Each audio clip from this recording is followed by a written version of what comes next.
রাহুল বুদ্ধিমান, উচ্চাকাঙ্ক্ষী, পরিশ্রমী। বাইরে থেকে সব কিছু ঠিকঠাক, কিন্তু একটা সমস্যা আছে যেটা সে কখনোই সমাধান করতে পারে না। রাহুল কোনো কিছুই বেশি দিন ধরে চালিয়ে যেতে পারে না। প্রতি সপ্তাহের শুরুতে সে নিজেকে বলে এই সপ্তাহটা আলাদা হবে।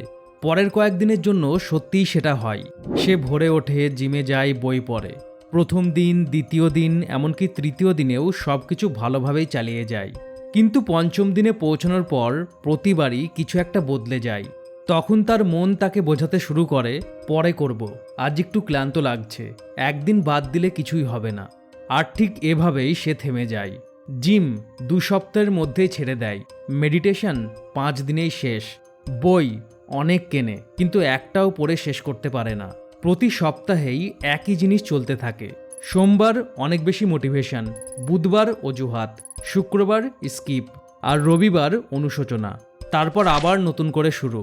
আর সবচেয়ে খারাপ দিকটা কি জানেন? রাহুল অলস না, সে সত্যিই নিজেকে বদলাতে চায়। সে সব কিছুই ট্রাই করেছে, হ্যাবিট ট্র্যাকার, অ্যাপ, রিওয়ার্ড, কিন্তু কোনো কিছুই কাজ করেনি।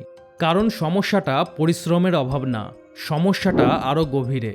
আর কঠিন বাস্তবটা হলো এই রাহুল কাল্পনিক কেউ নয়। এটা বর্তমান সময়ের 90% মানুষের গল্প।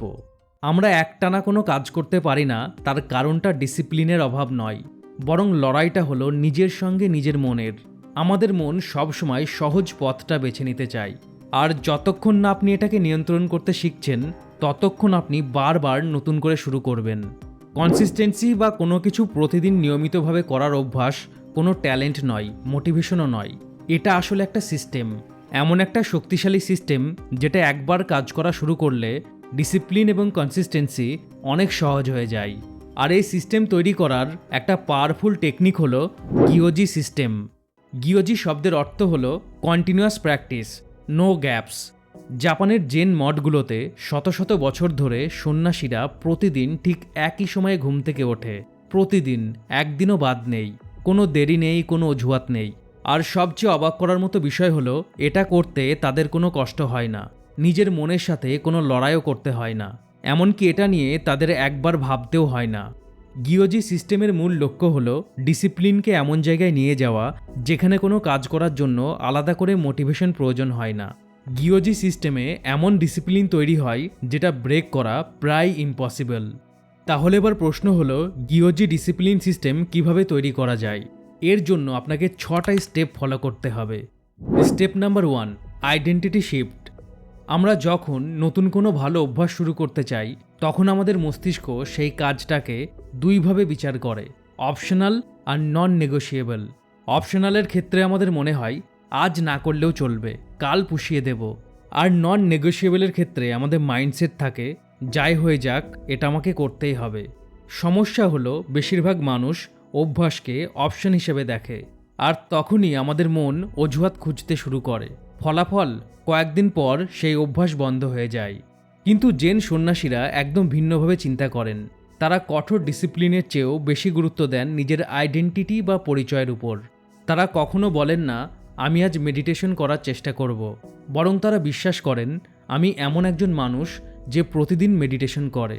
একবার যখন আপনি নিজের কাছে নিজের পরিচয়টা বদলে ফেলবেন, তখন সব ধরনের মানসিক টানাপোড়েন বন্ধ হয়ে যাবে। তাই এখন থেকে বলবেন না আমি ভোরে ওঠার চেষ্টা করছি, বরং বলুন আমি একজন আর্লি রাইজার, বা আমি এমন একজন মানুষ যে ভোরে ঘুম থেকে ওঠে। আপনার এই ছোট্ট পরিবর্তনই ডিসিপ্লিনের ভিত তৈরি করবে। Next, step 2, public declaration.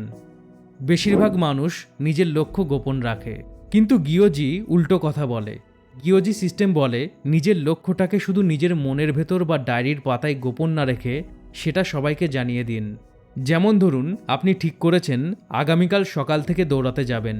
আপনি আপনার ফেসবুক পোস্টে বা বন্ধুদের হোয়াটসঅ্যাপ গ্রুপে লিখলেন, বন্ধুরা, আজ থেকে আমি নিজেকে বদলানোর একটা চ্যালেঞ্জ নিলাম।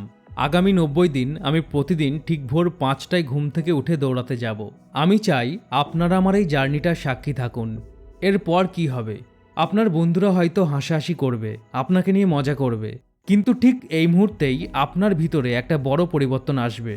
আপনার মন আপনাকে বোঝাবে, যদি কাল সকালে আমি না উঠি, তবে বন্ধুদের কাছে আমার মান সম্মান থাকবে না। এর ফলে যে অলসতা আপনাকে বিছানায় আটকে রাখত, সবার সামনে ব্যর্থ প্রমাণিত হওয়ার ভয় সে অলসতাকে হারিয়ে আপনাকে বিছানা থেকে টেনে তুলবে। আসলে যখন আমরা আমাদের কোনো লক্ষ্যের ব্যাপারে সবাইকে জানাই, তখন আমাদের অবচেতন মনে একটা সোশ্যাল অ্যাকাউন্টেবিলিটি প্রেশার তৈরি হয়। আর আমাদের মস্তিষ্ক পরিশ্রম করতে যতটা না ভয় পায়, তার চেয়ে কয়েক গুণ বেশি ভয় পায় সামাজিক লজ্জা বা মানুষের সামনে ছোট হওয়াকে। Next, step 3, fix the time. ধরুন আপনি ঠিক করলেন আপনি ভোর 5টায় ঘুম থেকে উঠবেন। 5টা মানে প্রতিদিন ঠিক 5টায়, এতে কোনো হেরফের হবে না। এই ফিক্স টাইম কেন এত জরুরি? কারণ আপনি যখনই নিজেকে প্রশ্ন করেন কাজটা কখন করব, তখনই আপনার মস্তিষ্ক ঢিলেমি করার বা ফাঁকি দেওয়ার একটা সুযোগ পেয়ে যায়। কিন্তু যখন সময় একদম ফিক্সড থাকে, তখন মনের মধ্যে ওই প্রশ্নটা আর আসে না। তবে আপনি ঠিক করলেন আপনি ভোর 5টায় ঘুম থেকে উঠবেন, আর ঠিক তার পরের দিন একদম কারেক্ট ভোর 5টায় অটোমেটিক্যালি ঘুম থেকে উঠে পড়বেন, বিষয়টা এমন নয়।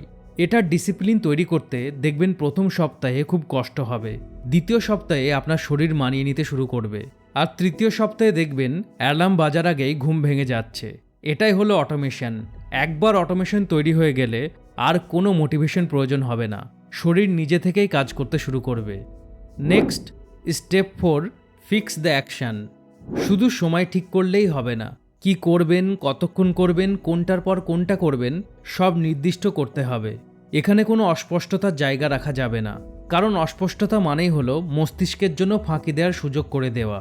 যেমন আপনি যদি বলেন আমি আগামীকাল সকালে এক্সারসাইজ করব, তবে আপনার মন প্রশ্ন করবে কি এক্সারসাইজ, কতক্ষণ?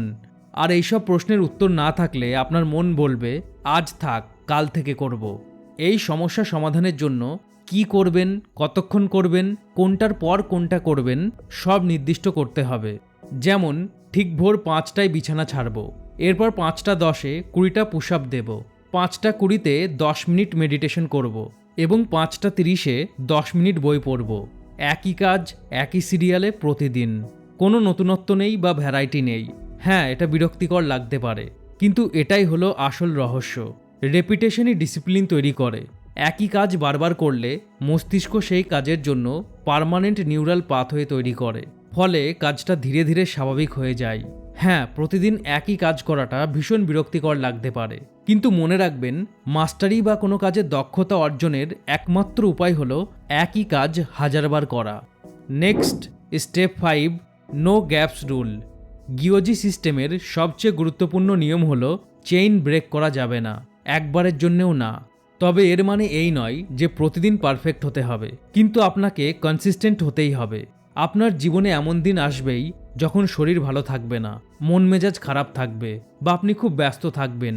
বেশিরভাগ মানুষ এই দিনগুলোতেই কাজটা পুরোপুরি বাদ দিয়ে দেয়, আর ঠিক সেখানেই তারা হেরে যায়। গিওজি বলে ক্লান্ত থাকলে কম করুন, অসুস্থ থাকলে মিনিমাম ভার্সন করুন, কিন্তু পুরোপুরি বাদ দেবেন না। যেমন ধরুন আপনার 20টা পুশ আপ দেওয়ার কথা, কিন্তু আপনি আজ খুব ক্লান্ত, তবে 20টা না করে মাত্র 2টো পুশ আপ দিন। আপনার 10 মিনিট বই পড়ার কথা, কিন্তু আজ একদম ইচ্ছা করছে না, তবে অন্তত একটা পেজ পড়ুন। কিন্তু কখনোই পুরোপুরি স্কিপ করবেন না, কারণ অভ্যাস একদিনে নষ্ট হয় না, ছোট ছোট গ্যাপ থেকেই অভ্যাস ভেঙে যায়। তাই আপনার লক্ষ্য হওয়া উচিত যাই হয়ে যাক 0 ডে যেন না হয়। Next and last, step number 6, pre decide failure.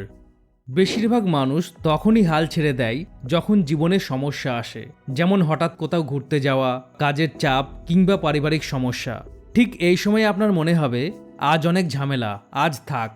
গিওজি system বলে এটা থেকে বাঁচার একমাত্র উপায় হলো বাধা আসার আগেই তার সমাধান ঠিক করে রাখা, যাতে আপনার মস্তিষ্ক অজুহাত দেওয়ার কোনো সুযোগই না পায়। যেমন আপনি কোথাও ঘুরতে যাবেন, তো আপনি আগে থেকে ঠিক করে রাখলেন যদি সেখানে জিমের কোনো সুযোগ না থাকে, তাহলে আপনি হোটেল রুমেই মাত্র 5 মিনিট বডি ওয়েট এক্সারসাইজ বা স্ট্রেচিং করবেন। আপনি ভাবতে যত কম সময় নেবেন তত তাড়াতাড়ি কাজ শুরু করতে পারবেন। পরিস্থিতি যেমনই হোক, আপনার কাছে একটা মিনিমাম ভার্সন রেডি থাকবে। এর ফলে মস্তিষ্কের সাথে কোনো মানসিক টালবাহানার সুযোগই থাকবে না, এবং আপনি যে কোনো পরিস্থিতিতে কাজটা করে ফেলবেন। যখন দিনের পর দিন আপনি এই স্টেপগুলো মেনে চলবেন, তখন একটা সময় আসবে যখন কাজ করার জন্য আর আলাদা করে কোনো ইচ্ছাশক্তি বা মোটিভেশনের দরকার পড়বে না, কাজগুলো অটোমেটিক হয়ে যাবে। এরপর 90 দিন পর যখন আপনি পিছন ফিরে তাকাবেন, আপনি দেখবেন আপনি আর আগের সেই মানুষটা নেই।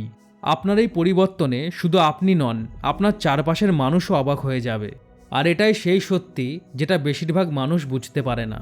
ডিসিপ্লিন মানে নিজেকে জোর করে পুশ করা নয়। ডিসিপ্লিন মানে এমন একটা সিস্টেম তৈরি করা যেখানে নিজেকে পুশ করার দরকারই পড়ে না।